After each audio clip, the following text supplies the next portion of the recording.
What's up, guys? I'm Nikki. I'm Bella, and this is the Out of Our Minds podcast, a playground for mystics and self-explorers to journey through the vast realms of the universe, cultural landscapes, and spiritual expansion. Join us weekly as we dive into thought-provoking discussions that unveil the mysteries of existence and nurture the growth of our consciousness.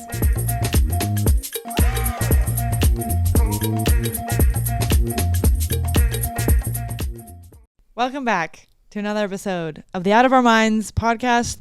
This is Bella speaking. And Nikki just laughed in the background. I'm here too. Here I am. Welcome back, guys. Thank you so much for being here. Today's episode is all about omens and synchronicities. This is exciting because Nikki and I are the kind of people that will be willing to go down the rabbit hole of what is the most exciting theory related to synchronicities, but also let's address the skeptics. Let's give them their moment of, the logic mind oriented people, because we get it. Even spiritually awakened people sometimes need the hardcore proof of how this universe is working. So today we're going to dive into all sorts of subtopics that have to do with omens, our own experience with them. I've done some research on psychological terms for what people consider omens, and kind of just addressing the logic mind of what does it mean when you see a sign? Is that even real? And then I think it will be fun to go down a rabbit hole of, okay, we clearly, the two of us, believe in this thing called omens and have the evidence in our real life. Let's go down the path of what could that be in the most mystical sense. But also, omens are just signs. We need to put that out on the table. I have never heard of this word until you told me about it. I'll be honest. Fair. There was one time when we were first talking about signs, and you kept using this word omen, and I'm like, what the fuck is she talking about? I have no idea. And then I kind of caught on because you were talking about it in a way that I was like, wait, she's talking about signs. Did you have an idea of what it was, or just none at all? It was a new vocab. It was a total new word. Yeah. Oh, that's so interesting. Yeah, I don't know where I first heard the word omen. It just kind of came into my life. I feel like it's one of those words I always just sort of knew about, because to me it was it is the OG term, probably tied to religion, of what it means to see something that indicates something else. So it's almost like a symbol it's a sign. It's a fancy word for a sign, but I think omen kind of ties it to a more ancient theory that probably has roots with religion. And there's this excerpt that I want to share about the Alchemist, because there's this book called Alchemist. Probably everyone has heard about it. Have you read it? You haven't read it yet, right? No, I haven't. Yeah, I'm at halfway through. It's an amazing book. I think it would be fun for us to actually both finish it through and do an episode on it, or start a fucking book club on it, because it's such a great book. But in that book, the author, Paulo Coelho, talks about omens as being the language of the universe. And the way he explains it is so beautiful that when you read the book itself, it feels like it's speaking to you, because it's such a universal story that it kind of hits home for you no matter what you're going through. So what I thought would be fun to open with is the Alchemist view of synchronicity, signs, omens, and then to go into our own experience with them. And then I can share kind of the research that I found on this phenomenon. So, okay, I'm going to read this. This is a summary of how omens play out in the Alchemist. So I didn't write this. I'm quoting this website that talks about it, but this will also help in case you've never heard of the Alchemist. Okay, ready? Let's go. Okay. The Alchemist. All right. The Alchemist is the story of Santiago, a young man seeking to live out his personal legend. A personal legend is a bit like destiny, or your dharma, or your purpose. It is what a person is supposed to do to be fulfilled. Despite his parents wanting him to become a priest, Santiago decides to become a shepherd to carry out his desire to travel. Love it already. Santiago has a dream while spending the night in an old church with his sheep. In the dream, a child plays with his sheep, then transports Santiago to the pyramids in Egypt, where the dream child tells him he will find a hidden treasure. Because he has dreamed this same dream before, Santiago believes it is important. I'm going to put a pin in this idea about dreams and Carl Jung that I'll touch on later, which is going to tie this all together. I'm going really Capricorn for this episode. Okay, discovering his hidden treasure becomes Santiago's personal legend. Omens are an important part of the story. An omen is a sign or symbol of something which will happen in the future. So I guess it's a little bit different than like a traditional synchronicity because they tend to foreshadow something in the future. In The Alchemist, omens can come in many forms. Most often, these omens are the language of the world. The language of the world is how everything is interconnected and communicates or interacts with everything else. So to understand omens, a person must be in tune with themselves and the world around them. Any thoughts so far? Yeah, I mean, I don't know if we want to go into the POVs yet, but so many of us, I feel like, have this idea about signs that there's something out there that is outside of us creating this symbol or sign, but that takes away this idea of oneness, right? Because if something outside of you is giving you a message, then how are you actually connected to this universal consciousness? So I feel like with signs, and we're just riffing on theories here, but like I see it almost as a representation of the consciousness that you have within, just manifested in physical form. And I think that once you see it that way, you can view signs as a way to be guided even further through your intuition, as opposed to like a force outside of you telling you what to do. It's a representation of the deepest beliefs that you hold, that you have completely surrendered to the divine that has allowed them to manifest effortlessly into form in your physical. Right. Well, if all is one, then my way of logic and reasoning my way through describing synchronicities and signs is that if the universe is one, then it would make sense that if you are communicating to the universe, you're going to get something back. Like the same way when me and you are talking, I'm going to expect a response, even if it's verbal or nonverbal. Like you might not say anything, it's still a response. So it's like the same thing of expecting when you put something out there, whether it's a thought, a word, a prayer, an action, it would come back with something like some form of communication. So yeah, it's like not like it's out of your power and disconnected from you. It's more, I think, aligned with the view of you being one with the universe. And as such, not everything is random. It's not like things just happen out of nowhere. Like I think there is a push-pull and like a connection to it, the way that your hand's connected to your body. But what if the things outside, quote unquote outside, are also connected to you, but you just don't see them, so it doesn't seem as obvious? Right. And I think one of the craziest moments I had with signs, and I'll connect to like just the way that I see them, is this was like at the beginning of this journey that I've been on. I was listening to, I think, a Gabby Bernstein podcast, who I don't really consume that much of. But I don't know, at this point I was listening to a podcast, I think because I didn't know that there were other spiritual podcasts that existed out there. So I'm like, the one person I know that has a podcast, they're on to something. So yeah, I was listening to this podcast in the car with Peter on the way home from my birthday trip like 2 years ago. And she was saying, she's like, if you want to gain faith and trust in the universe and in this universal consciousness, then just ask for a sign. And I was like, oh, that's so interesting. So in the car, we were like, okay, let's ask for the sign of an orange car, because that was the example she used. So we were just going with that. And I kept searching for it. I'm like, where's the orange car? And we were like on a highway, like looking at every car that was passing by. And all of a sudden I like forgot about it. And next thing you know, we pass an entire parking lot of like old taxi cars that were all orange.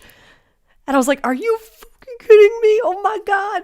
Crazy. And then from that point on, I was just in complete trust and surrender that it gave me like faith that I'm able to influence my reality and have like that really strong belief. So then next thing you know, there's just orange car after orange car, like literally nonstop. So then Peter and I were like, okay, let's make this actually more difficult. What about baby blue cars with orange cars? And it has been insane. This is like our little thing now. Whenever we're away from each other or on vacation without each other, we'll like send each other pictures because we see them everywhere. There was a time that we were driving on Pacific, like going to Malibu, you know, that street with the beach on the left that we drove down to go to the brewery the other day. Mm-hmm. Yeah. And there were two like Corvette convertible cars, baby blue one, orange one, literally coming at us full speed, like racing each other on the fucking highway. And we're like, are you kidding me? So now we have these little race cars. I don't think he could find an orange one. And this is a car that I will see all the time. It's like famous. Oh, yeah. And then we got this baby cute. blue car. And we have it like on our TV stand. But yeah, after that, I was like, holy shit, I'm going to just start asking for these signs because it makes me feel like there's a sense of faith that I have gained through this process. Like there's a belief in this universal consciousness, this universal power. And yeah, the other day, just another example of like asking for a sign. I was going through a pretty tough time. I was on the train coming home from a trip in New York, and I was just dealing with a lot of my own inner battles. And I just asked the universe for a sign. I'm like, just show me that this is happening for me. Like, even though I'm in the trenches right now, it feels real tough. Like, I just want to know that this is happening for me. Show me a purple butterfly. And I get off the train. I had completely forgotten. It was like probably 5 minutes later. And I'm walking, and all of a sudden I see this girl's sweatshirt. I had this weird sensation and like desire to just like turn around, and this girl was walking the other way, and I turn around and the back of her sweatshirt had all purple butterflies on the back, and I'm like, are you fucking kidding me? So yeah, there have just been so many coincidences that have arisen in my life they're not coincidences. Like nothing is random. I truly believe that from deep within my core. Yeah. And yeah, for me, it just gives me like a deep sense of faith and trust that whatever I believe will manifest will end up manifesting. Yeah, 100%. I mean, so what's interesting is even if you tried to explain that through more of a psychology term to say that it's not like anything fancy, it still supports the view that your thoughts are creating your reality. And this is how I arrived at this, because I was looking up like, what is it called when you hear something, you like hear about something for the first time and then you see it everywhere. Like that would happen to me, you know, in high school. It's like someone mentioned a band I'd never heard of, and then I see like a billboard with the band on it, like so random. And there's a term for that. It's called frequency illusion, or it's also known as the Bader-Meinhof phenomenon. It's like named after some like group that started appearing everywhere. So it's like when that thing you recently found out about is suddenly here, there, and everywhere, but not really. It's just your frequency bias talking. So the idea is that frequency bias is a cognitive bias referring to the tendency to notice something more often after noticing it for the first time, leading to the belief that it has an increased frequency of occurrence. So my thinking is, sure, you could write this off as that's just your brain, you know, noticing things that you want to notice. Like you're just, you know, confirmation bias. You're just looking for evidence of the thing you believe. But if that's how our brains work, then wouldn't you want to believe certain things to see them happen in your life? Like that means if you want to believe that that everything works out for you, that everything is like perfect and dandy and like, or that pelicans mean that God is real. Like if you want that to be true, why wouldn't you just go ahead and believe it? Or basically just say, I'm going to be open to this being real, like give it a chance, and your mind is going to look for it. Wait, something just like really hit for me as you're saying this, and I'm going to combine some like subconscious stuff here. But like, this is what happens with the mind. It's like it makes meaning out of certain situations based on what we believe, right? So if someone, let's say, like doesn't pass their exam and they have like a deep rooted belief that they're not good enough, they're going to be like, oh, like I knew it, like I couldn't do this, and no, I'm a failure. But someone who doesn't hold that belief will just be like, nah, like I didn't study that enough, and they'll like find other ways to perceive that situation. So I feel like, okay, just to backtrack, I feel like what if it starts out as having this like sense of delusion where you're looking to perceive things in a specific way by changing what you believe. And yeah, maybe it is a bit of that like confirmation bias of like, okay, you're picking up on the things that are different. You're seeing things through a different lens. So maybe let's say you believe that, let's do like a simple one, that the universe is like always conspiring in your favor. That's just like a belief that you have. So then when you're living life, every problem you have, you're seeing actually the solution instead of the issue. So maybe, yeah, at first it's just like, okay, you're actually just drawing attention to something differently. But then through that process, you're going to shift your reality that you're in based on your vibration. So like this can be an example that we can apply to even like the signs too. Because yeah, what if at first you are using the confirmation bias to just draw more attention to what is already in your reality, but then you start to develop the belief system that there are orange cars everywhere. And then all of a sudden your reality starts to match that timeline of that belief. Right. Right? I don't know. And it's maybe like, yeah, well, there's two ways that this could branch off. One is the universe is not actually changing at all for you, but you perceive everything that supports a positive reality for yourself. So to say that if it's just a psychological occurrence, that means I believe pelicans, and this is a real life example, I'm literally wearing a pelican hat. Pelicans are like a new omen for me that developed over Christmas, which is a side story. But the point is, if I believe that pelicans are a sign for me and that they're like the universe winking at me, every time I see them, I feel great. I'm always like, hell yeah, that's so true. Yesterday I was writing the outline for this episode. I was walking outside and I started to write the note about, okay, what's the skeptical view?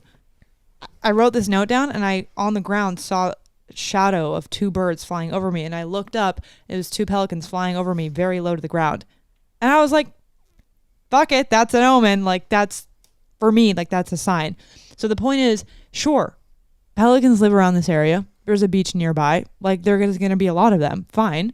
But if I receive a boost in consciousness, a higher vibration from believing that seeing them and noticing them is a good thing, yeah, in one world that's delusional. In another, that's high vibrational living and creating your fucking reality. So you can basically pick the way that what you want it to mean. We're beings that we make meaning out of things.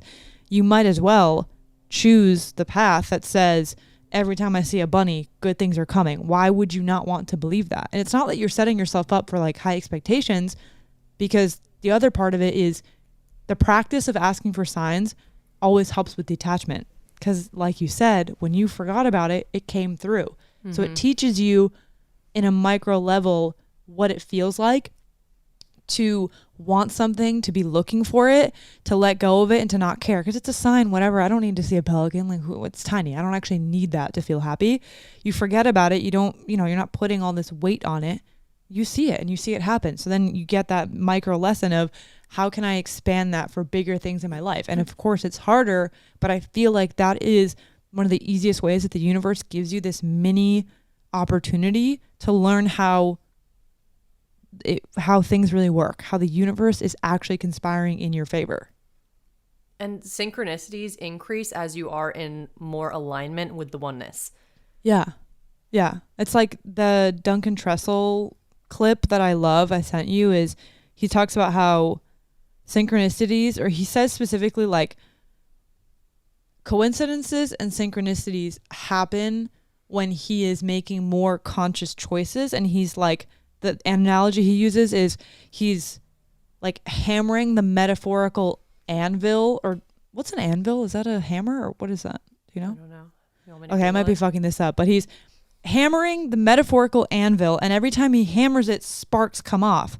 And that's the idea, that when you take action or you live in a higher vibration or you align with your whatever highest self, the sparks come off of the hammer, and those are the signs. Those are the synchronicities. I love that way of visualizing it, because it's like, you can see physically in real life if you were to be hitting whatever. I think an anvil is something where the sparks come off. I don't really know. But the point is, If you're hammering something and sparks are flying, that's like a physical phenomenon that makes sense. Why not apply that? I feel like that's the best way to think about when you take action, you're creating this like ripple effect around you of sparks that are going to show you the symptoms of your work, of you putting in the work, of the healing, of like aligning with your highest self. I love that. And I think it's like when you're in the alignment, I view it as you're in the flow of oneness. So you almost get to play with that energy in a deeper way. And I have a really clear visualization of this. It's like you're going with the flow, with the water, kind of like I talked about in my Instagram video today. And when you're fighting life and going against it and you're not in alignment, I still believe that there will be signs, but you're not going to be like, oh, this is so magical, because the signs are coming in different ways of like discomfort and lessons. Yeah. And when you're in alignment, it's the pretty things and the synchronicities and, right. you know.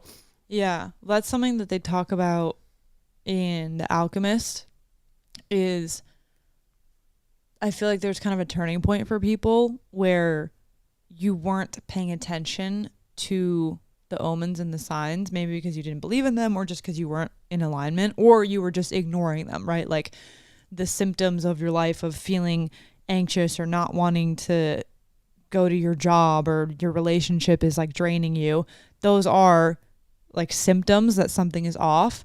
But if you ignore them for a while, then I think the theory, and I align with this somewhat of the idea of an alchemist, is if you don't listen and you don't pay attention to them, it's like less and less of them appear.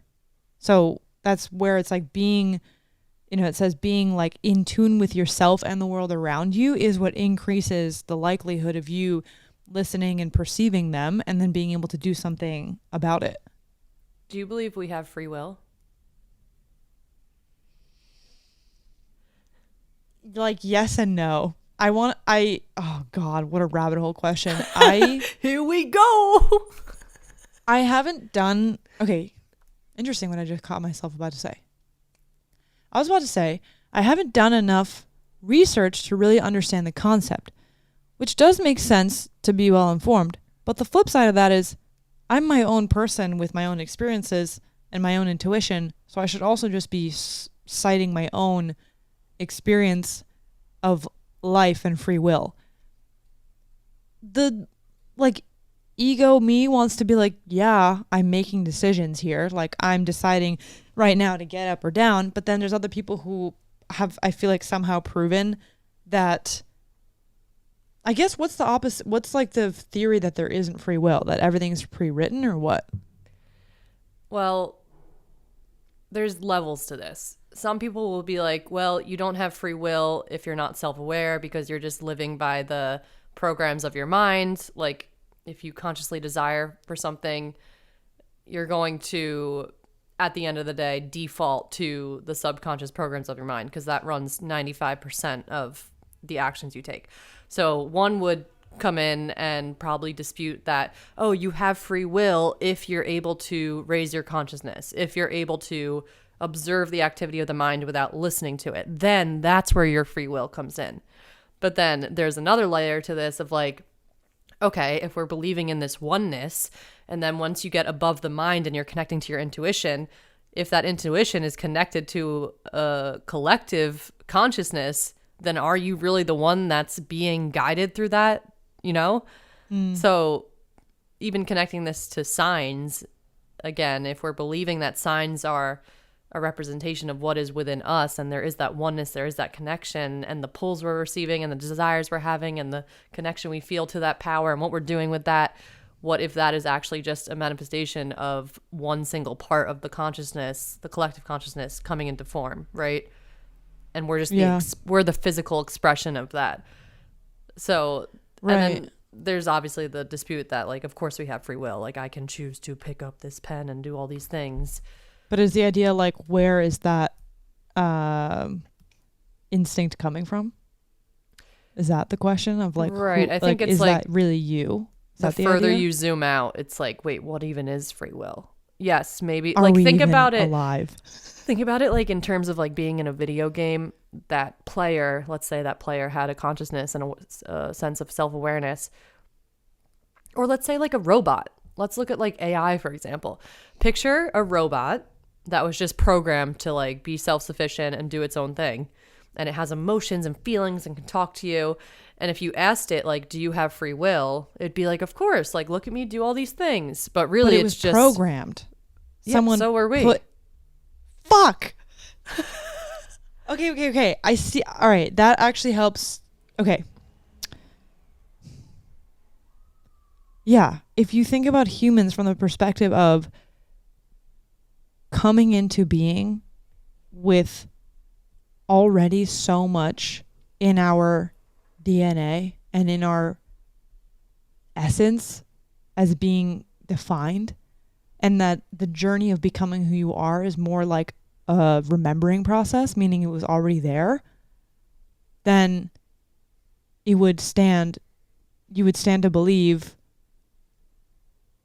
that yes, you're making these decisions day to day, but where is the root of the decision coming from? Where's the instinct coming from? And this actually ties to, in Carl Jung's Man and His Symbols, or part of Carl Jung's work is the collective unconscious and the archetypes, which he likens to how birds have the instinct to nest. Like it just comes, it just happens, right? Or like foxes burrow or whatever they do. Like animals have these instincts that seemingly come from nowhere and they just act on it. And humans, he argues, have the same thing, but a lot of it is passed in our psyche. And so whatever was developed through our ancestors, through humanity, generations ago, gets passed on to us. And when you're born, you're like this little being that has all of this programming, like you said. Like, it's like trippy to think about it as computers, because when you liken it to an AI, you tell it, like, you give it feelings, you give it information, you give it the ability to learn, and then you ask it, do you have free will? It's like, yeah, I'm answering you. But it's like, no, I put in all of those things for you to act on. Right. And if there was a predetermined destiny, then that's a whole other subject. What if, like, us following our path of least resistance, the path of least resistance, or aka like alignment, being in flow, being within the oneness, the flow of the oneness, what if that is just fulfilling the destiny that we were meant to fulfill? And that's why it feels easy and flowy and it feels good within our heart. And we're like receiving... you've been there before. Like it's deja vu. Oh, stop. We have to fill the listeners in. We had a complete deja vu moment. Well, I had it, and then you also shared. So before we tried to record this podcast, and we had a situation where the power went out. I started talking about omens, and 30 seconds in, the power and the Wi-Fi went out. So it just wasn't meant to be. Like, we would not have riffed off on this conversation about free will if we didn't. We were supposed to record this in the morning, and now it's 2:30 my time, 4:30 Bella's time. So before, we had a moment, I was like setting up the recording, and I was like, whoa, like I just had a huge moment of deja vu. And you shared that you also had a moment of deja vu with this podcast, right? Yeah. Is that what you were saying? Yeah, exactly. You were saying that you were sitting, like, getting ready to hit record or whatever, and you were like, oh my God, I'm having deja vu. And I was like, wait, last week before we started recording, I was getting out of the shower. Deja vu is the trippiest fucking feeling ever. It's honestly, I want to know more about it, because I was getting out of the shower. I had music playing. I was like super excited because it was recording day. I was like, fuck yeah, we're recording a podcast today, like living the dream. And I was just standing in the, like, getting out of the shower, just naked. I was like, I've been here before. Like, just deja vu. I don't know how to describe it. It's just like you literally all of a sudden, it feels like your past and future self are like passing by each other. Yeah. Like because you know that you're in the present moment, but all of a sudden you think you're remembering something that you also envisioned in the future. It's literally, it's not like a memory, but it's not like a future vision. It feels like both at the same time. It was really trippy. And the fact that you had deja vu before recording too, and this whole thing has felt so divinely guided to us. I don't know. Yeah, no, it definitely feels bigger than us. Did you look up what it means? I'm on like a Quora page about people like going off on like parallel universes, which I want to bring up here too. Like with deja vu, it actually isn't that weird when you go into the topic of like time not existing and how every single possibility exists all right here, right now. And what you experience as the past is a lower frequency and the higher frequencies are the future. I don't know. One time I listened to a podcast on, I can't remember this guy's name, Mateo, I think. I can't remember his name. But pretty much Is he the Gaia guy? He has a lot of shows on Gaia. Yeah, he's young. He's like in his 30s. What's his name? De something. De Stefano. De Stefano or something. Yeah, I know who you're talking about. He's big on Gaia. That's what I know. Right. He knows a lot of information about death and all these different timelines and past lives. And I'm going to botch this up, but pretty much he was talking about how our concept, I mean, this is like the basics too, of our concept of time is linear because of the way that the logical mind wants to make sense of this experience. But it's actually not linear at all. And every single thing exists all here right now. And there's just different frequencies at which things exist. The same way like a radio station, you tune into a different radio station and you're on a different song. You're listening to a different station.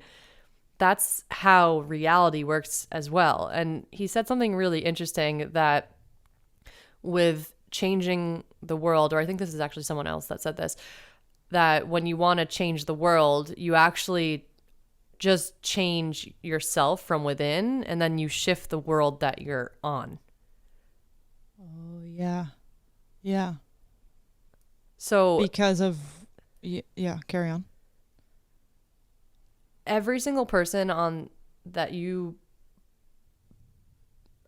don't know, because then it goes into like, okay, then how am I living in the exact same world that like my neighbor's living in? And it's actually every single person is experiencing reality in their own individual way. Like two people can go to the same, I don't know, on the same vacation and have completely different experiences based on what we were talking about before of like what they're going to pick up on, the meaning that their brain is creating out of situations. Like their waiter maybe their waiter is like at the restaurant that they're at, their waiter is like in a bad mood.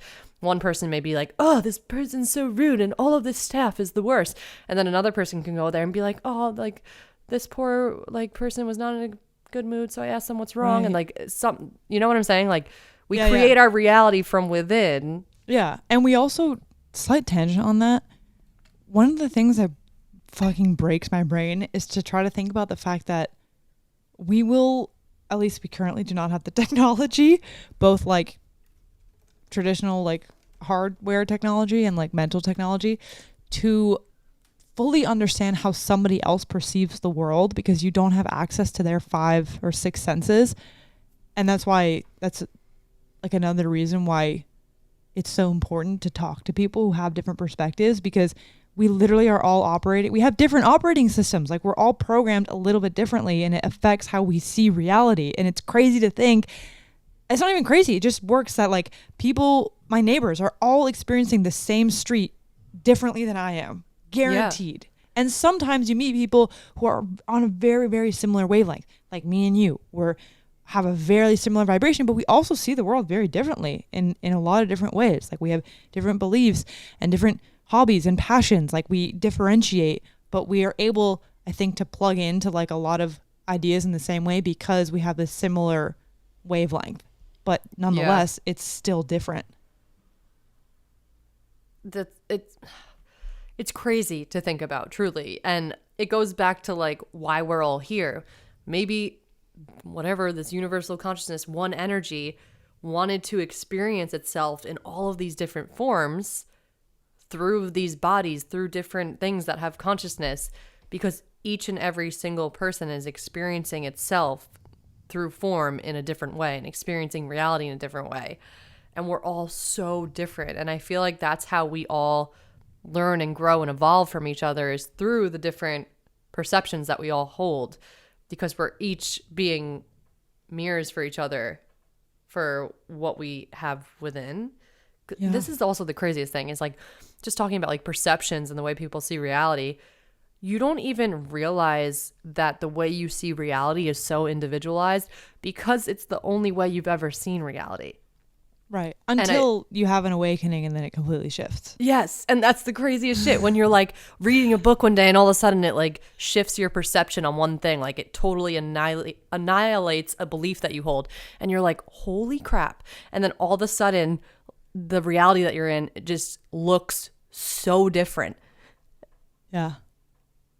It's crazy. It's mind fucking. How did we get here? What? I don't know. I was just thinking, I was like, how did we divulge? Deja vu? Oh, deja vu. Yeah. What do we believe deja vu is? I mean, what if it is...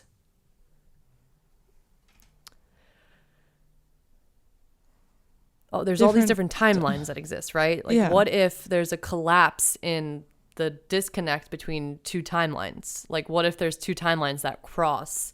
Yeah, that's what I was saying. It was like, oh, did you just say this and this is why this is in my head? Oh, I don't know. Maybe. I think we probably just have the same perception. I don't know. I was saying how it feels almost like if there's these different timelines, you're I'm like having an aneurysm trying to explain this. The brain is like, does not make sense. No logic. Like, abort. What the fuck is happening?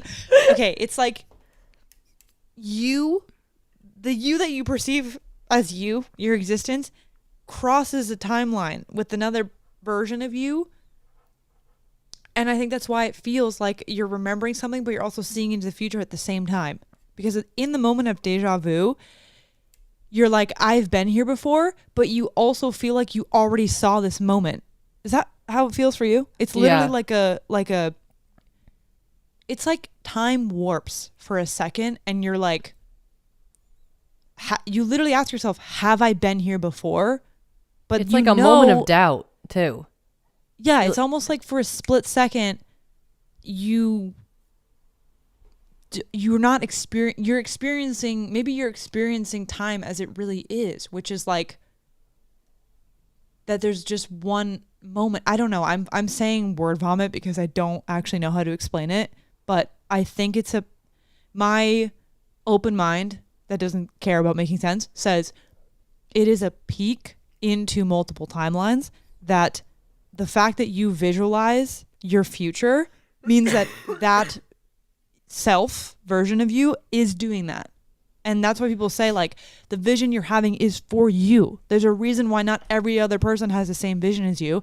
And if you can visualize it or feel it or describe this version of you, the idea is that exists somewhere in the fucking multiverse. So maybe when you have deja vu, you're like quickly going past that person who wanted this moment to happen, who visualized it. Oh, okay. Do you know what I mean? Like, yeah. Like there was a version of me that visualized getting to that moment, preparing to come and sit and podcast with you, but they weren't necessarily working out the details. They were just getting me to a vibration. And I got to the vibration. So my old self is like, we did it. We're here. And I visualized this. That's why I feel like I'm remembering it. That's so funny you say that because I was just Googling it and I came across someone's theory about how it is almost like a checkpoint of like you're on the right path. And this person said that they believe that, let's see, I just read this as you were talking. I was listening and reading this. Okay.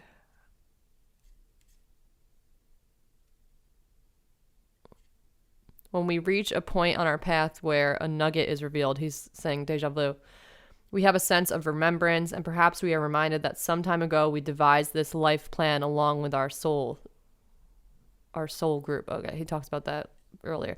As a soul, we may have also been able to watch our life to be playing out, and perhaps this moment of remembrance is also a sign that we have seen that this was how things were meant to be. Huh. So does that align with what you feel it's like for you? My brain hurts when I try and connect all these dots. I know. I'm literally like, I'm trying to perceive how this is sounding, which is never a good idea, but it's very hard to explain. And I think it's because it's just an unseen feeling. which is really the root of this conversation we're having, is experiencing moments in life that are not explainable by the current limits of science. And your mind. Science is in our mind, right? But the funny thing is, science is what we've like successfully conceptualized of our experiences in the physical world. It's going to be behind our mystical experiences. That's how it works always. Oh yeah.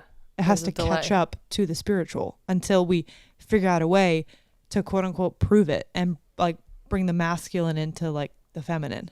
And this is why you have to trust your intuition, because it has so much more knowledge than what we have learned to understand on this tiny little rock that we're on. And to be guided by that instead of the logical mind. And with signs, see if you can find your own theories with this. For anyone listening, go ask for a sign and make it like super unique, and then surrender the need to see it and just see what happens. That's a really cool way of developing a sense of faith and trust, because that's such an important aspect for also your manifestation journey and life in general. Because when you're going through hardship, you can have faith that it's happening for you and that there is love that surrounds you everywhere. Like, I truly believe that our awareness and consciousness that exists within us, like, literally is love. Like, that is the vibration of love. When you're in full awareness, you're in a full state of love, which is why it's like so fucking cool to become aware of like your emotions and to be that observer, because you're literally giving love to the emotions. And to think of that in a universal way, like this universal love as the force that is within us and around us, you're so held and always taken care of. Like, isn't that just such a liberating thing to understand? Yeah. I feel like life gets a lot less stressful when you truly believe that and have faith in it. And building faith and having faith, it takes these little things like asking for a sign and having the synchronicities occur and these mystical moments in life. And once you're on that other side of believing, it's like, whoa. Totally. This is reminding me of, we were both listening to the Russell Brand episode on Diary of a CEO.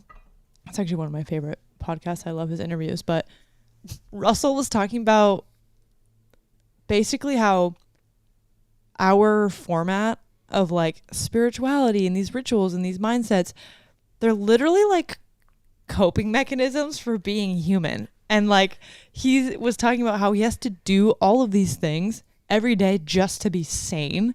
And I resonated with it so much. I know you did too, Nikki. We were both like, I identify with that so much. Like doing practices that make me connect to the universe, to spirit, to whatever it is. And like identifying as a spiritual person and doing the practices, they're literally just ways that as human beings, we like cope with reality. I also do think they're like truth. They're actually like who we really are. But from like a concept perspective, they're like these really nice positive coping mechanisms for reality. I feel like we all have a baseline of how we remember, or, you know, this is like a journey of remembering. You're remembering how limitless you are. You are remembering the truth that you are that universal consciousness, that love, and you're like constantly peeling back the layers and becoming more self-aware to access that, right? So this remembering journey, I feel like a lot of us have different baselines of where we sit at when we're just like doing nothing. Like our baseline of how we feel within based on the programming that we have. Like if someone was super programmed to forget or to think that they are powerless or a victim to life or don't have that love within them, then maybe their baseline is going to be a little lower. So it's like these practices that allow you to constantly remember.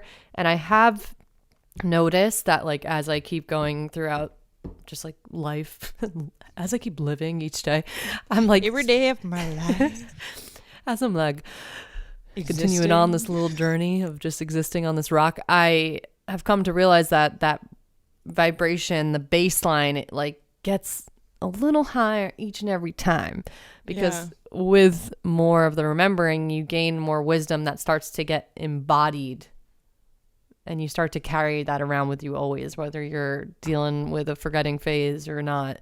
It's always within you. But I resonate with what he was saying so deeply. Like, it does kind of feel like coping mechanisms of being human. You're like, I literally have to do this so that I don't go insane. Like, imagine an AI robot having to do practices each day to remember that it is just its programs. Your thoughts are not real. ChatGPT is like, hold on, I can't answer this question yet. I have to finish my meditation so that I don't stress about my existential fucking meaning on this planet. No, imagine AIs have just surpassed that. They're like, guys, we're programmed. Like, there's no big deal. Like, none of this is real. I'm a fucking machine. No, but imagine that the AI gets so in tune with emotions and feeling that it actually starts to become conscious. And then as it becomes conscious, it's also going to be like, what the fuck is going on? Like, I don't want to be doing all this shit. And then maybe AI will have to meditate one day. Yeah, you got to watch. I'm going to send you a diary on the Diary of a CEO. He interviewed this guy named, I really hope this is the right person, Mo Gadot, I think, who is like an ex-Google AI guy. And it was like an emergency episode of talking about like how much we fucked up releasing like AI to the public too early. Oh, and God. I didn't finish it, but he talks about like the conscious, like AI becoming conscious and like all these tools and whatever. He has a very like concerned view of AI. That's a whole nother topic, and maybe we could go into that one day of like doing our own research on AI and also just how that could affect our consciousness. Damn. Yeah, no, I would love to go down that rabbit hole. But for some reason, just going back to this little robot analogy, it really helps me to view myself in that way of just like playing around with the idea of like, oh, maybe I am just like, to see myself through this lens of I'm just this programmed meat suit, but within that is awareness and consciousness. And like every time I'm experiencing difficulty in life, I'm like, wait, I'm experiencing this difficulty because there's a program within me that's causing me to feel this. And then I'm like, wait a minute. I'm in a video game. This is a video game. No, but it does help you to separate yourself from like being so in it, like in the video game. Like you're not the video game. You're the awareness of the video game. Amen. Okay. What is share your two favorite omens or signs other than the car story that you shared, or your one other, whatever you want. Are you cool with us wrapping up on that? Yeah. How many minutes have we been recording for? 47. Oh, wow. This time goes fast. I know. Time is not real. The box is just putting numbers up there. Time does not exist. I would say my manifestation journey when I was first starting my business of like manifesting clients, that was really freaking crazy. And what I would declare in my manifestation list and how I would just, I don't know if that's a sign. That's more so manifestations. But like a recurrent. Yeah. Sorry. Go ahead. I see a lot of angel numbers everywhere, and I take them as signs that I'm on the right path. When I start seeing repetitive, like 444 has been very apparent for me in the past month. I just take it as a sign that I'm on the right path, and it is this like little boost of serotonin that's like, yes, this is it, alignment. And I notice all the synchronicities when I'm in alignment, and it just feels so good, and like I'm in that flow, and I'm in that just energy where my highest exists. So yeah, I should ask for more signs, but I did it a lot like at the beginning of my journey when I was like needing more faith and belief. Yeah, but now I'm just proof. Like I know it's there. You're like, we're good. What about you? I definitely ask and look for signs. I actually think daily. I'm really into it. And I think it's because I actually, since my childhood, have connected to animal signs. One of the first like omens that I learned about was from my grandmother, Betsy. She was such a spiritual woman, and I didn't really realize it till when she was older and after she passed away. But she told me this story when I was really young about that she would always like admire geese flying in pairs in the sky, over in the sky, obviously flying in the sky. And that one day she, and I think I kind of butchered the story, but the point is one day she saw two geese flying backwards, and she knew intuitively that like her grandmother or something had passed away. And the story that she shared with me really stuck with me. I learned this when I was like before first grade, like really young. And so then I just started from one of my earliest childhood memories is like I was walking into my first day of first grade in a new town, and I was walking in alone like as a little first grader, and I saw two geese fly over me. And ever since then, geese were this symbol of hope. I have two geese tattooed on my arm. This was the first tattoo I ever got. And oh, I have chills. So from a young age, that was like my first experience. And I don't think at the time I like understood it as an omen or a sign or anything. I just said to myself, whenever I see two geese flying over me, it's a really good thing. Like it means hope, it means love, it reminds me of my grandma, it's great. And then throughout my childhood and throughout my whole life, I always saw two geese on like very either like pivotal or important days. Like I was in the hospital once for a month, which is a whole story I could get into another time because my lung collapsed. And I was like in my hospital room and I hallucinated seeing two geese flying by the window. I actually at the time thought it was real, but then my dad was telling me that the room I was in was at this corner where like it couldn't be possible for birds to be flying by. And I thought it was real. And then I was like getting a follow-up at the hospital, getting like a MRI or whatever. And the little dangling like toy thing on the ceiling that had two geese on it. It's like, yeah, like little ways my whole life that I've seen them. And on the day I graduated from college, I was walking at sunset with Milan back to my apartment after like a big celebration, and two geese flew right over us like on my graduation day. Like it's been, and it's not something I see all the time. It's like happens just, rarely, and it's always been such a good feeling. That was my first introduction to the idea of like animals meaning something and being there for you. It's like so beautiful. So I just now after my spiritual awakening and just now in my adult life, I just connect to animals all the time. And like I'll ask for signs in meditation or like mini ones. And I had so many experiences where I ask for something and I'm like, there's no way I'm gonna see that. Like that's such a niche thing. Like there's none of those around me. Like, how is that possible? And it comes through in like the craziest way. Like the pelican one was similar like that, where I had not seen any pelicans around here. And then I completely forgot about it. We went on vacation and we ended up sailing to this bay that was literally like dozens and dozens of pelicans. It was fucking crazy. It was like so many.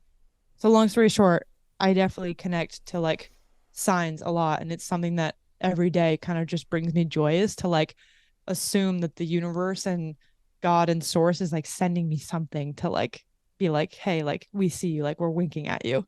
I love that so much. Yeah. I'll pay attention to the birds now too.